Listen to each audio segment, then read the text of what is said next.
Bienvenidos a un nuevo capítulo de Contravías, Diálogos de la Escena, una iniciativa ganadora de la beca La Función Continúa del Portafolio Distrital de Estímulos 2021, un proyecto de la CNA, Compañía Nacional de las Artes, y el IDARTES, Instituto Distrital de las Artes.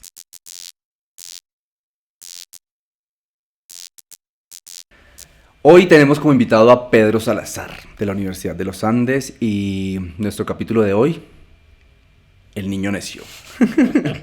Pedro, bienvenido, muchas gracias por acompañarnos. Muchas gracias, César, por invitarme y tenerme acá hoy. Háblanos de ti, de tu infancia, de dónde surge esta idea de volverse artista, de pasar de la docencia a la dirección, de la dirección de teatro a la dirección de ópera. ¿Cómo es todo esto que es ahora Pedro Salazar? Bueno, yo creo que desde muy chiquito algo me picó, yo me enamoré de las artes escénicas, yo creo que fue en el Holiday on Ice. Realmente en esa época venía pues estos espectáculos de patinaje en el hielo al Coliseo del Campín. Y a mí me llevaban mis papás y a mí me daba una emoción pues enorme, sobre todo el momento en que se abría el telón, ¿no? A mí lo que más me gustaba era que se abrían las cortinas, y en ese momento los cines de Bogotá también tenían telón. Había un momento en el que se abrían las cortinas y ahí empezaba la función, y eso era lo que a mí más me gustaba. Entonces realmente el tema como del teatro, de la función, del escenario, pues tengo memoria desde muy chiquito. De entrar como al colegio. La única preocupación que yo tenía era si en el colegio había un teatro. Entonces cuando mi mamá me llevó a conocer el colegio, yo quería que me mostrara el teatro, y entonces me llevó a la cafetería y no era el teatro. Luego me llevó a la capilla y no era el teatro. Y luego me llevó al teatro y me decepcionó profundamente porque era un teatro como anfiteatro estilo griego, más no un teatro a la italiana con cortina que se levantara. Pero no obstante, pues ahí pude trabajar bastante en el colegio. Y realmente pues estaba este tema del escenario, pero también como la formación musical. Realmente desde muy chiquito me gustaba mucho la música. Estuve pues en clases de diferentes instrumentos, en coro, en todo esto. Y por eso digamos que también el teatro que yo hago ha tenido una relación cercana con la música. Pero pues realmente pues sí, desde muy niño pues tuve acceso al teatro.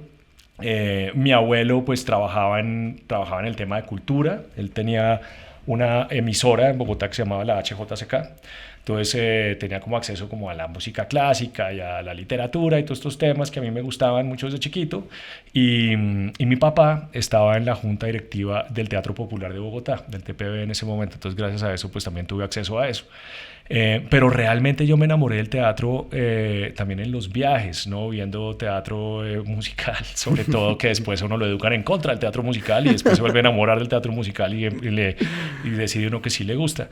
Pero realmente pues tuve unos referentes como de facturas más grandes, de espectáculos, de emociones grandes, y yo creo que hay una relación mía con el teatro que es bastante egoísta. Yo hago el teatro por mí, no por transformar la sociedad. Yo creo que el teatro sí puede tener una repercusión grande en los espectadores, pero es una necesidad propia desde niño, y por eso luché por estudiar lo que quería y por mantenerme en esto a pesar de las dificultades. Pero entonces no hubo como problema cuando tú dijiste como, hey, voy a estudiar teatro, voy a ser director. Pues no realmente, porque era como algo que se entendía, digamos, porque se había vivido en la casa desde niño. Obviamente mi papá en algún momento dijo, pues yo sí tengo un nivel de frustración. Yo pensaba que iba a tener un hijo médico, un hijo, ¿no? Pero finalmente pues lo apoyó y lo ha apoyado con creces también en todo momento. Pues primero digamos que yo me formé en una escuela, en una universidad académica inicialmente, estudié ahí teatro, pero entré en un ámbito digamos más interdisciplinar, que creo que para digamos la mirada mía como director fue importante tener una formación universitaria un poco más amplia, un poco más filosófica, más reflexiva. Y luego como que me fui especializando en las áreas del teatro que me iban interesando, y también la vida pues le va a uno mostrando ciertos caminos que uno va tomando.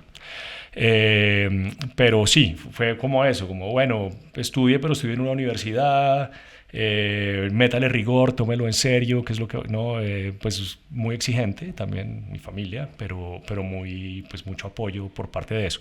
Realmente no fue un tema, el tema de la carrera no fue un tema en la casa, ¿no? Ese fue el camino. Entonces ahí pues se fue abriendo pues un poco el tema de pues una escuela, me abrió como el camino para llegar a otras escuelas. Luego tuve una formación más en teatro pues físico en la escuela de Lecoq, así mi trabajo digamos sea más inclinado hacia el texto. Y luego me descubrí director realmente a través de la docencia, ¿sí?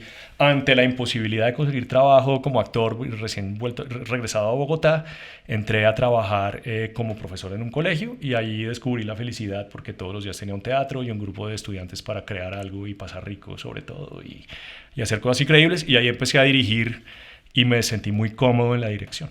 Entonces así fue como fue un poco el trayecto de llegar a la dirección.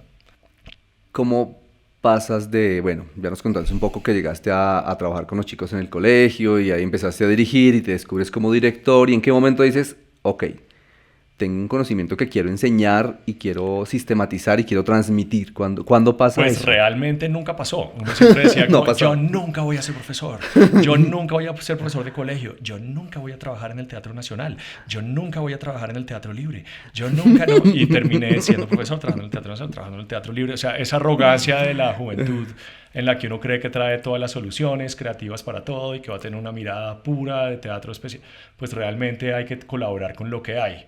Y entonces el tema de la docencia me fue llegando y me gustaba enseñar, como que había una parte de mí que se daba naturalmente hacia la docencia. No, para mí no es un esfuerzo, no es un trabajo, es algo que disfruto profundamente y que además alimenta mucho mi quehacer teatral. Entonces fue en ese momento en el colegio, pues estaba en el colegio, luego entré a la Casa del Teatro Nacional como profesor. Y ahí como que se fue abriendo el camino y luego llegué al Teatro Libre, donde nos conocimos, donde colaboramos tanto, donde también aprendí mucho, ¿no? En el Teatro Libre pues tuvimos el privilegio de montar obras que nunca vamos a montar de manera profesional, 2 obras al año, ¿no? Entonces pues es un laboratorio de dirección y de experimentación increíble, ¿no? Entonces ahí continuó la formación a través de la docencia. De alguna manera continúa la formación, creo yo, y es el lugar donde tú pones a prueba las certezas que crees que has adquirido en tu formación y luego las pones en duda y luego las cuestionas y luego ves que funciona y luego también te deshaces de ellas. Entonces creo que en ese sentido la docencia y la dirección están muy cercanas y yo creo que el verdadero teatro, que el teatro uno de los lugares naturales del teatro debe ser la universidad, porque es el lugar del pensamiento, es el lugar de las ideas, es el lugar de la juventud, de la efervescencia, ¿no? Y allá se pueden hacer cosas que en un, digamos, medio, en un ecosistema teatral tan limitado como el nuestro, se pueden hacer en la universidad, más no por fuera. Entonces creo que ha sido para mí un privilegio estar en la docencia y una forma de subsistencia también muy buena. Yo escucho como a compañeros míos o estudiantes que han sido tus estudiantes y me los encuentro y cuando llegamos a Pedro. Ay, Pedro. Como con mucho amor, ¿no? Como hay una vinculación afectiva más allá del ejercicio netamente académico. ¿Por qué se da eso? ¿Cómo se da eso? O sea, siento que hay un afecto que atraviesa el ejercicio docente. Quizás por eso, quizás porque para mí la docencia no ha sido como una camisa de fuerza, ¿no? Sino un lugar para hacer teatro. Y cuando uno se dedica a este oficio, las posibilidades de actuar o de trabajar en teatro son bastante limitadas. Entonces, cuando tú vas todos los días y puedes hacer teatro con estudiantes, pues para mí es un regalo. Entonces, seguramente, pues mi disfrute se siente. Y también, precisamente hablábamos del niño necio. Yo tengo un complejo de niño necio de niño porque yo era una persona inquieta en un colegio muy estricto y me rajé en conducta desde segundo de primaria hasta 11 grado, siempre, y tengo ese problema, ¿sí? Como realmente yo soy una persona muy responsable, no, pero tenía ese tema de que yo me aburro en la rigidez, tengo problemas a veces con la autoridad, con cierto tipo de orden, ¿sí? Y creo que en mis clases quizás yo permitía, creo que me he vuelto un poco más estricto últimamente, como un cierto espacio de creación y de libertad, que yo creo que es lo que uno le debe, yo creo que el teatro es ese espacio de libertad y uno debe fomentar esa libertad en los colaboradores, ¿no? Muchas veces el director llega a imponer, a decirle al actor exactamente qué debe hacer o a decirle al escenógrafo exactamente qué debe hacer. Entonces, pues no necesita colaboradores y ya sabe cómo va a hacer todo, pues usted lo que quiere es de generar espacio para que la otra persona pueda crear en total libertad. Y pues yo creo que eso es algo que yo trato de fomentar y a veces tiene mejores resultados que peores resultados o a veces al revés, pero creo que de pronto tiene que ver con eso, hay un tema de disfrutar, de ligar el ejercicio teatral al disfrute, al goce, al pasar rico, si no, ¿para qué? ¿Sí? Si no, ¿para qué? Si no, estudio ingeniería industrial. No, mentiras, los ingenieros industriales también deben también la pasan rico. mucho con su trabajo. Pero nosotros nos divertimos mucho con nuestro trabajo y a veces se nos olvida que esto lo escogimos, este oficio, porque nos gusta y es algo que nos debe dar ese nivel de goce, de disfrute y tener una gratitud hacia él, ¿no? A veces nos metemos en competencias, en ambiciones, ¿no? En objetivos ambiciosos que a veces hacen que se trunque ese disfrute, y yo creo que siempre hay que volver a eso, a la diversión, ¿no? Al jugar más básico. ¿Cuál es esa relación tuya como tan íntima con la ópera? Que siempre como que has estado ahí, o la vida te ha llevado ahí, o yo te conocí desde ahí, desde tu práctica como director en ópera. Sí. Pues yo creo que la ópera me llegó a mí pues debido a mi formación musical, ¿no? Y al tema, digamos, pues del canto. Yo me formé un poco como cantante en algún momento, nunca lo ejercí y no voy a cantar, sí. pero me llegó muy natural, me llegó como algo natural cuando estaba estudiando dirección en Nueva York, cuando me estaba especializando como director. Una compañera que era especialista en ópera me dijo, venga, camine conmigo, vamos esta noche a ver qué. Y era una producción pésima, pero dije, pues yo podría hacer esto, ¿no? A mí a veces me cuesta trabajo pensar el teatro en términos tan prácticos, materialistas, como, digamos, este es un país en el que el teatro siempre tiene una mirada muy objetiva, muy de interpretación de la realidad, y utilizamos el teatro para hablar de la realidad y hacia la construcción de una realidad nueva, ¿no? En el país estamos muy fijos con el conflicto, con todo lo que nos pasa, y para eso está el teatro, para precisamente hablar de eso. Con la música yo puedo ir como a un mundo no tan necesariamente tan racional, me puedo alejar de la razón, puedo entrar en un espacio mío más propio que no necesariamente es entendible, pero en el cual mi espíritu fluye. Sí, de pronto es muy cursi lo que estoy diciendo, pero hay un tema, digamos, de entender algo que no es tan concreto y no se puede poner en palabras tan precisas. Y yo creo que en la ópera entendí eso.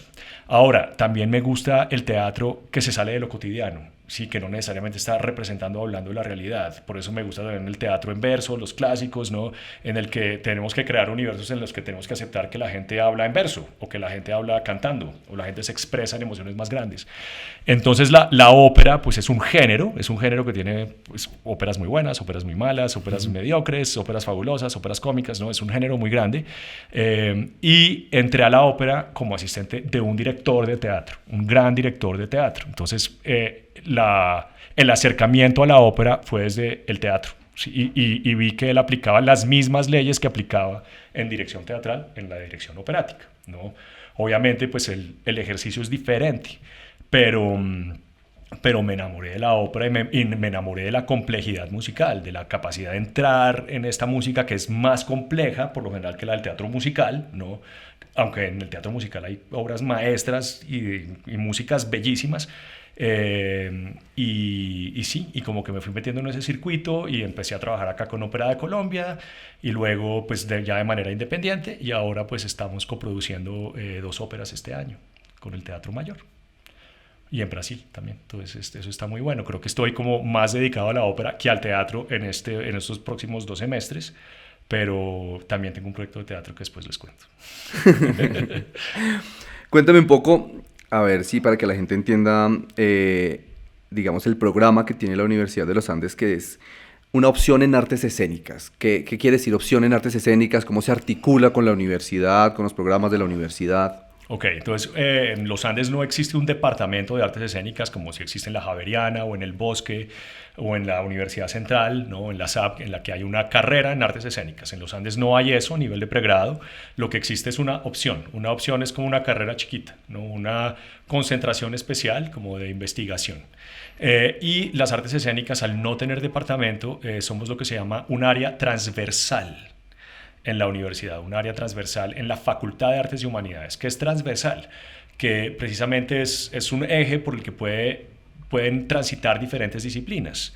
Y el teatro, ahora se habla de creaciones interdisciplinares. Pues, compañeros, el teatro es interdisciplinar por naturaleza. Desde su esencia. Desde su existencia. Lo que pasa es que se ha generado una forma industrial de crear teatro en el que hay un dramaturgo y un director y unos actores, entonces se genera un teatro convencional, un teatro de texto, un teatro con unas expectativas narrativas, que es lo que uno ve cuando va a los Estados Unidos o a Londres, ¿no? Y entonces que el dramaturgo y que quién va a dirigir la obra del dramaturgo, ¿no? Pero el teatro en esencia, en su experimentación más grande, es interdisciplinar, ¿no? Y puede existir de muchas formas. Precisamente la libertad a la que apela el teatro es que el teatro puede ser muchas cosas y a veces nos cerramos en que el teatro solo se puede hacer de una manera, de esta o de la otra, y el que no hace teatro de esa manera está equivocado, pero pues yo discrepo con eso. Entonces, en la universidad el teatro es un área transversal, ¿no? Discrepo con eso, ¿discrepo con quién? No, en general, porque precisamente hablando de las escuelas de formación, hoy en día soy un poco escéptico de este armatoste de una escuela de 4 años en la que uno estudia movimiento, voz, actuación, y después sale uno y ¿qué se inventa? En un ecosistema artístico en el que no existe una producción industrial de teatro, ¿sí? Lo que hay es que aprender a crear teatro en todas sus formas. Puede aprender a hacer Shakespeare, Calderón, obras nuevas, postdrama, performance, pero hay que tener las capacidades para crear, para precisamente incentivar, alimentar ese ecosistema creativo que tiene la ciudad de Bogotá, que es rico, pero que podría ser más rico y más diverso, ¿sí? Entonces, ¿de qué consta la opción de artes escénicas en la universidad? Hay que tomar una clase básica de introducción a las artes escénicas, que no es una clase de interpretación textual, es una clase en la que se creamos a través del movimiento, utilizando herramientas de Lecoq, viewpoints, algo de máscaras, pero sobre todo colaboración. Trabajo colaborativo, o sea, partimos de la base de que el teatro es en colaboración, es un acto colaborativo, es de trabajo en equipo. Entonces, esa es la base. Y luego, a partir de esa sensibilización, es una sensibilización que le puede servir a los de animación, a los de video, a los de artes plásticas, a los de diseño, ¿sí? No, de pronto es alguien que solo tomó esa clase, pero es una clase que le va para los que hacen performance en el departamento de arte, para un biólogo que quiere observar más de cerca el movimiento de las alas de una mariposa, ¿sí? De eso se trata como la clase básica y el cuerpo como un punto de encuentro de esta transversalidad o interdisciplinariedad de la que estamos hablando. Entonces es interesante porque vienen músicos, vienen cantantes, gente que toma esta clase, y también nos alimentamos mucho de gente que está en diferentes oficios, que eso ha sido interesante del trabajo en los Andes, es que llegan a estas clases médicos, ingenieros, artistas, muchos de literatura, hay muchos ahora de periodismo, esta nueva carrera que se llama narrativas digitales, ¿no? Entonces digamos que estamos buscando el cuerpo y el teatro como una otra forma de abrirnos a nuevas posibilidades creativas. Y luego, entonces ese es requisito número 1. Requisito número 2, hay una clase que se llama el espacio escénico, que es como una clase de escenografía que la da el escenógrafo Julián Hoyos, en la que se trabajan las maquetas y el diseño, pero también en la comprensión del espacio hacia otras cosas, por ejemplo, stop motion, nuevas tecnologías, ¿no? Proyectos de ese tipo. Y luego pueden tomar una serie de talleres avanzados, que hemos abierto talleres en tragedia griega, Brecht, el semestre pasado dimos en colaboración con unas profesoras mexicanas un super taller de teatro documental, teatro colombiano, teatro norteamericano, teatro experimental de otros. Según las necesidades de los que estén en teatro vamos abriendo diferentes talleres. Vamos a dar un taller el otro semestre, un seminario avanzado en teatro alemán, que creo que hay uno similar en el Teatro Libre, los que están por acá, no sé, pero en ese momento, pero más teórico, cuando hicimos, creo que fue Wedekind o algo así, ¿no? Pero bueno, entonces digamos que es una escuela chiquita, ¿no? Pero ahí va avanzando, y el problema es que muchos de estos estudiantes tienen que pasar también ingeniería civil. Uh-huh. Y entonces a veces digamos que pues encontrar el tiempo para que esto se dé es difícil, pero precisamente aparecen los que realmente se apasionan de verdad y quieren dedicarle ese tiempo al teatro. Porque algo que pasa es que mucha gente se mete en esta profesión sin darse cuenta de realmente la pasión que hay que tener, la entrega que hay que tener y ¿cómo se llama? El autodeterminismo que hay que tener para poder lograr hacer teatro en un país como el nuestro. Sí, la disciplina, ¿no? La disciplina, porque hay mucha gente que es como, ay, pero ¿por qué no me trajeron la escenografía? No, es que, hermano, usted tiene que traer la escenografía. Ay, es que el teatro no, es que el teatro no, es que usted es el que lo resuelve. Acá, sí, es así. Entonces, Creo que los que se quedan en los Andes es gente que quiere profundizar. Por ejemplo, anoche tuvimos en la Casa del Teatro, en el marco de la Feria del Libro, 2 obras del Festival Strindberg que hicimos hace un par de años y realmente me parece que llegaron a un muy, muy buen resultado. Entonces, digamos que es como, la concentración es como una cápsula de artes escénicas en donde hay un nivel de profundización chévere adentro, digamos, de lo que es el entorno académico de la Universidad de los Andes. Hablabas ahorita de el ecosistema teatral bogotano y creo que es una preocupación pues mía como docente, pero en general también mía como artista y como todos los chicos que se están graduando o están egresando de las carreras, y es ¿cuáles son esos retos a los que me voy a enfrentar cuando me gradúe de una carrera? Pero más allá de cuáles son esos retos, ¿cómo voy a enfrentarlos? ¿Sí? ¿Cuáles son esos retos que me propone este panorama, digamos, teatral bogotano? Pues vea, pues sí, es una grave preocupación porque hay muchas escuelas y hay muy poco trabajo formal, ¿no? Obviamente nadie se mete a esta carrera sin pensar que yo voy a ser el mejor actor del mundo o que voy a ser el mejor teatro del mundo. Si no, ¿para qué? Sí, si no, ¿para qué? Si no, ¿para qué me voy a meter? Pero el problema es que, pues realmente, digamos, las oportunidades laborales son limitadas. Entonces está el tema de la tele. Ahí hay trabajo, pero tampoco es tan fácil conseguirlo y uno lo consigue y luego lo tuvo 8 meses y luego ya no lo tiene y esa es la vida del actor. Esa es la vida del artista. La vida del artista es una vida difícil y no es necesariamente culpa ni del gobierno, ni de Caracol, ni de RCN, ni nada, sino es la naturaleza de ser actor, ¿no? No solo en este país, sino en la mayoría de los países.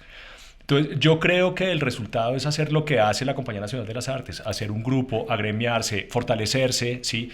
Y poder uno gestionar sus propios proyectos a futuro. Yo creo que eso es lo que va a hacernos más fuertes, a lo que va a engrandecer este ecosistema, digamos, de producción teatral en Bogotá.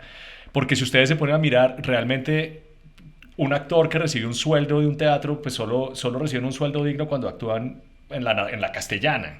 Sí, o de pronto una temporada corta en el Colón, sí, pero eso nunca es constante, ¿no? Entonces hay colegas que me dicen, o ex estudiantes que me dicen, es que yo solo puedo hacer esto, yo si no tengo trabajo, no sé qué hacer. Yo, pues hermano, así es la vida y le va a tocar buscar otras formas de subsistencia. O sea, yo vivo de la docencia y de otras cosas, de otros trabajos.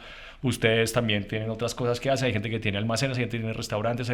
Esa es también pues el precio que hay que pagar por escoger esta carrera. Si no, pues estudien ingeniería industrial. No, mentiras.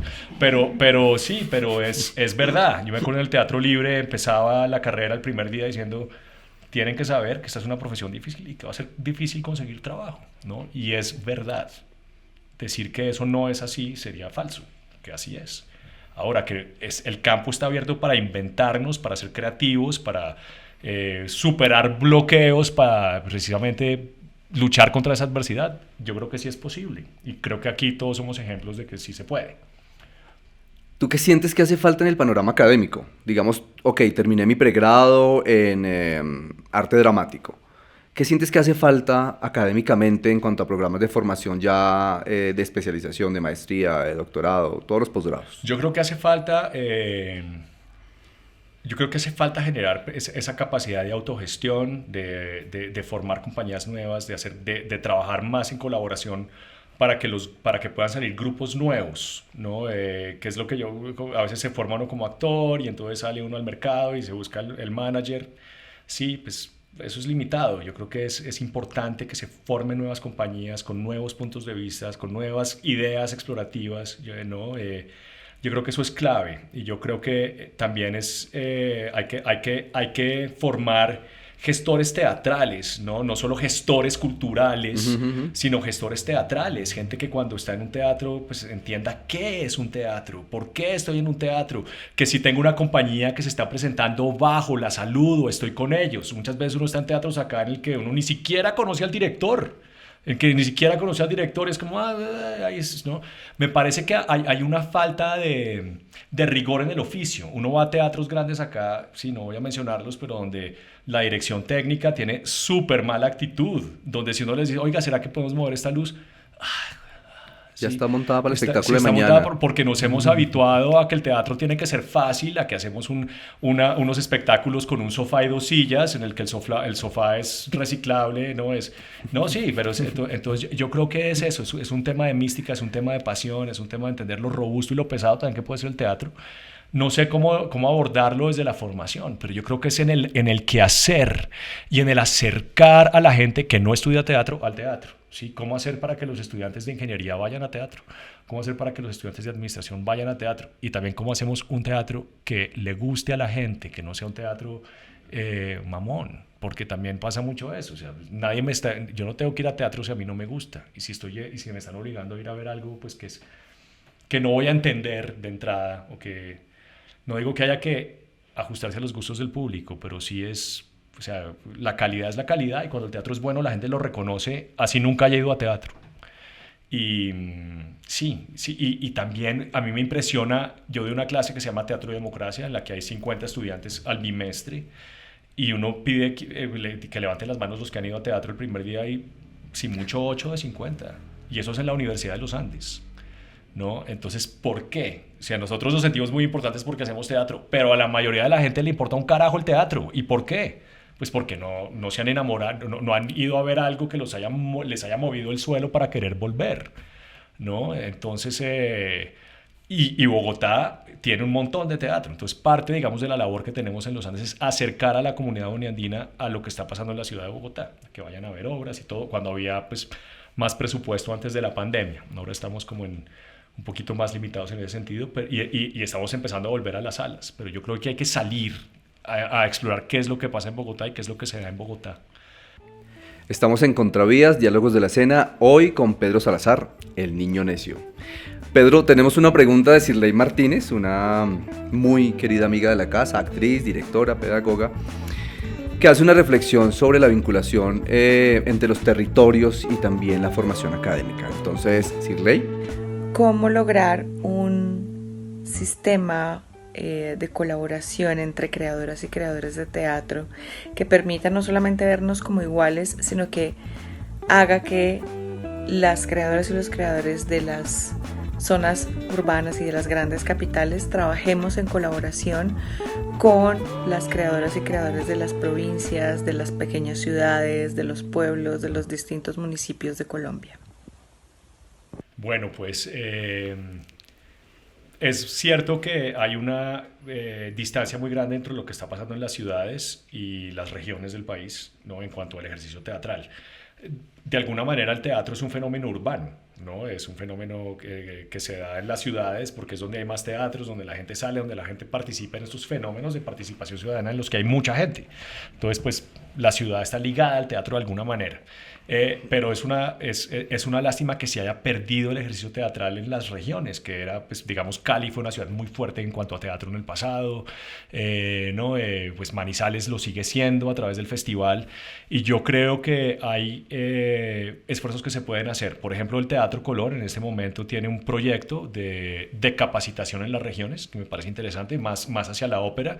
En este momento somos 3 profesores, Camila Toro, Alejandra Roca y yo, que estamos viajando a regiones a dar talleres de formación. Estamos trabajando en Suroccidente, Cali, Popayán, Pasto, en septiembre, y en noviembre en Caribe. Entonces, por ejemplo, eso es una forma de acercarnos. Pero además de eso, yo creo que la verdad, la riqueza de nuestras historias también está en las regiones. Entonces, ¿cómo podemos trabajar como iguales, como dice Sirley, con los cuentos, con las historias, con el patrimonio de las diferentes regiones del país para hacer un teatro más propio? O sea, yo he sido un director que ha trabajado mucho Shakespeare y Calderón y no sé, pero pues realmente cuando las cosas resuenan más es cuando hacemos cosas propias y cosas de nuestro país, ¿no? Cuando hicimos María Varilla, que para mí fue un descubrimiento de la región del Sinú. Yo nunca había estado, yo me había formado en Europa y en Estados Unidos, pero yo no conocía mi país. Entonces, a través del teatro pude conocer esa región y acercarme a la región y hacer un musical con Juan Chuchita y gente de los gaiteros y músicos de las regiones. Y eso para mí fue profundamente enriquecedor. Entonces hay que hacer más proyectos de ese tipo, hay que hacer más proyectos en los que nosotros a veces tenemos una visión muy colonialista de que de la ciudad vamos a ir a formar las regiones, pero a veces también tenemos mucho que recibir y aprender de las regiones. Entonces creo que es un esfuerzo de nosotros como comunidades teatrales de ir a buscar estos recursos en las regiones o la forma de trabajar con las regiones, pero también del gobierno. Entonces yo creo que ese ejemplo del Colón y del Ministerio de Cultura es bueno. hay que también llevar teatro a las regiones. Se ha perdido mucho el tema de las giras nacionales, de todo, se ha perdido, pero yo creo que un ejemplo era la gira del Teatro Libre, ¿no? Y era sumamente exitosa y muy bien recibida en las regiones.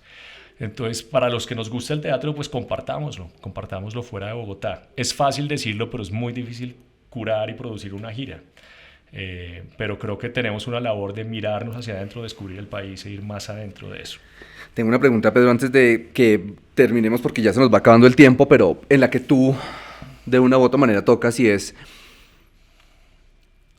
si vemos un panorama nacional, digamos, de los grupos que circulan a nivel nacional, de los que circulan incluso en los grandes teatros bogotanos, pues siempre vamos a ver los mismos nombres, ¿no? Curiosamente. Y entonces todos estamos luchando porque tengamos un medio mucho más equitativo, más incluyente, y estamos tratando de preparar ese medio, porque eso es lo que le vendemos a nuestros estudiantes. Les decimos, vamos, estamos formándolos a ustedes, y también afuera estamos trabajando como artistas, tratando de crear un medio que los reciba, pero nos damos cuenta que en la práctica no es así. ¿Cómo podemos hacer para que esa práctica se desconfigure un poco, para que se abran esas posibilidades? Pues no sé, ahí yo creo que hay dos cosas. O sea, yo creo que los teatros sí han sido incluyentes, ¿no? O sea, la Casa del Teatro en su momento programaba a todos los creadores jóvenes que había en las épocas de Fanny, y nos abrió la puerta a muchos para precisamente entrar por la puerta de la Casa del Teatro a hacer otras cosas, ya que nos conocieran. El Teatro Mayor pues tiene también una política, digamos, de programación de nuevos creadores, de creadores locales, de todo esto.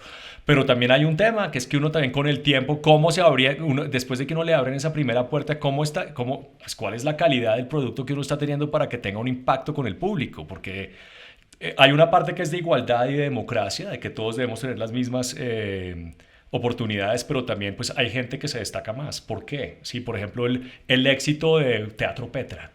Sí, vamos a ver Historia de una oveja y vuelve y conmueve profundamente Teatro Petra. Sí, entonces pues tiene un nombre, y Teatro Petra vive lleno en su sede, siempre está lleno. Entonces, ¿por qué? Pues porque se genera un nombre, se genera una tradición, una factura, unos contenidos, unas fórmulas, ¿no? Que funcionan. Entonces, pues el tema es que cómo generamos ese rigor en la repetición, en el transcurso de los años, para que la gente nos siga queriendo ir a ver. Pero creo que a veces Colombia carece un poquito de esa vocación de soñar en grande, de soñar, y creo que nos lo podemos, como diría Missy, no quiero sonar cursi, como es de verdad permitirnos soñar, ¿no? Y esas mujeres soñadoras, miren lo que lograron, ¿no? Entonces a veces es difícil, a veces uno pues se desanima, pero pues es lo que nos gusta hacer, entonces pues sigamos, ¿no? Soñar en grande.